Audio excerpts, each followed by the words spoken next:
ABC Columbia News at 6.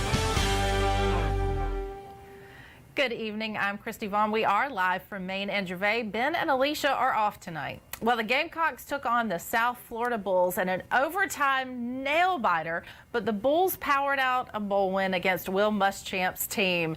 Our Greg Brzezowski is live with the highlights. Greg, what a game. Crysty, you said it exactly right. It was a nail-biter. Heck, the newsroom was going nuts throughout it all as Historic Legion Field saw one for the ages. South Carolina facing South Florida in the Birmingham Bowl. This young Gamecocks roster, they're leading the program to their first postseason matchup in 2 years. Jake Bentley with a new number right there, switching to 19 with Lorenzo Nunez switching his up. But it was trouble out the gate early, intercepted on their first possession, and that led to points from South Florida. They had a 22-7 lead after one, that is the Bulls, because Quentin Flowers was a monster. 4 first-half touchdowns. The Bulls QB could not be stopped early on. It was seeming tough for the Gamecocks, but Hayden Hurst got the scoring first for USC, putting them on the board 15-7, and then down 22-7. Deebo Samuel adding another score to start the second half. But as much as the Gamecocks got things going well, it just seemed that South Florida had the answer. I mentioned 4 first-half touchdowns for Flowers. This one coming with 7 seconds to go before it was all said and done.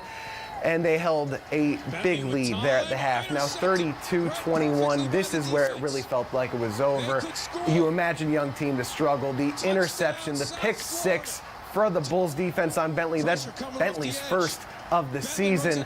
But somehow this team kept fighting into the fourth quarter. Somehow that play went as a touchdown to Brian Edwards. You see the ball tipped and into his hands, but from that point, they still didn't stop. A great punt return by Chris Lamons leads to A.J. Turner's goal line third and goal touchdown with just a minute to go. So we're going to overtime. We're on the very first play of overtime. Oh, this is one that you're going to think about if you're Garnet and Black supporter. The touchdown for the Bulls on that first play of the extra period, and then Bentley on 4th and 6 fumbling off the sack. Even if the Gamecocks recovered, the game would have been over without picking up the first down, and that is how that one ends, 46-39 in overtime. But again, Crysty, what a great matchup. We're going to go through more of it in sports, and we'll follow up with more at 11 as well, too. All right, thank you, Greg. Well, the loss did not stop the Gamecock faithful. ABC Columbia's Gabrielle Franklin continues our bowl coverage with more on how fans are reacting to this season and how they're looking ahead to next year. Crysty, the Gamecocks are going bowling for the first time since 2014, and fans around the capital city couldn't be more excited. The last 2 seasons have been a little rough for Carolina, but the Gamecock faithful say that hasn't stopped their passion. We're proud of the Gamecocks win or lose, so we like to see them play hard, play fast, and have a chance to win in the fourth quarter. The football team has adjusted several times over the years, especially following Steve Spurrier's abrupt exit last year. Fans say they are proud of what Coach Will Muschamp has been able to do. I think he's a good man. I think he's a good coach, and I think he's doing the right thing. I think we're bringing in some very strong players. Recruiting, of course, is most of the importance, and it's happening. With all of the ups and downs for the program, it would be easy to lose hope in your team. But fans tell me that's not what being a Gamecock fan is about. To all the fans, hey, look, you're Gamecock fans and be true believers. I mean, we got a young squad, we're getting talented players in here, and I think we'll be fine. And it's just a rebuilding year. And we got a new coach, and let's see what happens. Now fans tell us that they're ready for next season, where they expect their Gamecocks to be back and stronger than ever. In 5 Points, Gabrielle Franklin, ABC Columbia News. All right.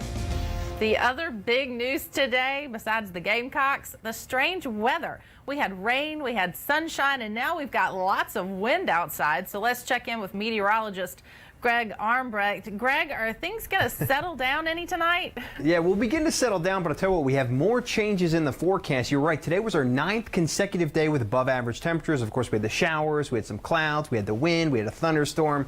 Look at these high temperatures today, 71 degrees. To put this in perspective, we're about 15 degrees above average. I really hope you enjoyed it. If you don't like the cooler temperatures, tomorrow's going to be a bit of a shock to the system. Area temperatures right now we've already dropped back into the 50s. We'll call it 61 degrees right now in Columbia.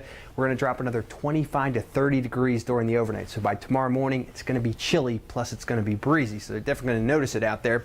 Satellite radar, the clouds, the precipitation earlier today now long gone. So we are left with clear skies. So all of your evening plans are okay, but it will be breezy with quickly falling temperatures. Notice by 7 o'clock, we're at 51 degrees. We drifted back into the 40s. Waking up tomorrow morning, most areas down near freezing. So it's a cold start to our Friday.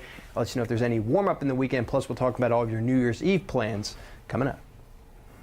All right. Thank you, Greg. Looks like we'll have to grab those jackets. Well, new information tonight. A judge has ordered a competency hearing for convicted Charleston church shooter Dylan Roof. The competency hearing is set for next Monday, a day before Roof's sentencing phase is set to begin. Roof told a judge earlier this week that he planned to represent himself at that sentencing. A jury will decide on the death penalty or sentence Roof to life in prison without the possibility of parole. Authorities say a woman shot at an upstate gun range earlier this week has died. The Anderson County coroner says the 24-year-old Georgia woman died after being on life support for several days. The woman was shot in the face Monday, say police, while visiting family for Christmas. The owner of the gun range, the Skip J Range, where it happened, says this is the first accidental shooting at the private club since they opened 24 years ago. But the Anderson County Sheriff's Office says investigators are looking into whether the shooting was an accident. Well, if you've missed any of these stories so far, we have them posted on our website. Just log on to abccolumbia.com, plus download our ABC Columbia app.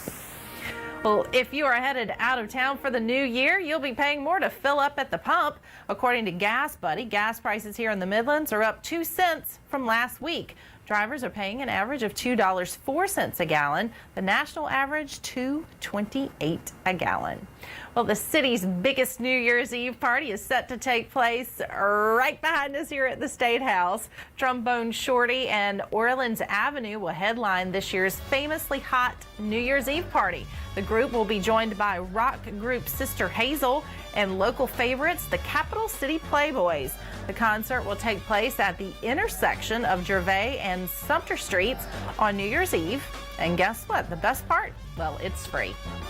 And we are just days away from the start of 2017. And if you're looking for a family-friendly way to ring in the new year, the City of Columbia has just the thing. The city is hosting its annual WOW New Year's Eve party at Main Street Ice. This is going to take place Saturday from 6 until 10. There will be games, food, and of course, there will be ice skating and even a kid-friendly countdown that will include a ball drop. And speaking of ball drops, the kids whose bedtimes are well before the stroke of midnight will have a chance to celebrate the new year a little early thanks to Adventures Children's Museum. The festivities will include a dance party, face painting, and a New Year's resolution wall, and of course, a shimmering ball drop. Well, if you are thinking about bettering your bank account for the new year, Mary Maloney has some money resolutions that you may want to make before the ball drops.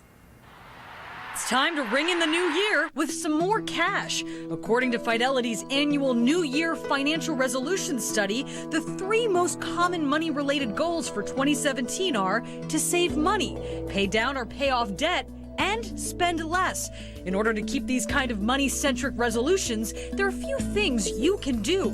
Set up an automatic savings account. Every time you get paid, a little goes into savings. To get rid of debt, pay more than the minimum amount on your credit cards. If you have multiple cards, pay off the balance of the card with the highest interest rate first. To spend less, put together a budget and check your statements. Make sure you know how much you spend on what. That way you can see what you really need while also keeping an eye on potential fraudulent charges. Little things you could do now to start the new year off right. For Consumer Watch, I'm Mary Maloney. Well, another thing you may need to do to start the new year off right is head to the return counter. Up next, why you may want to make those returns sooner rather than later. Stay with us. We are live from Maine and Gervais.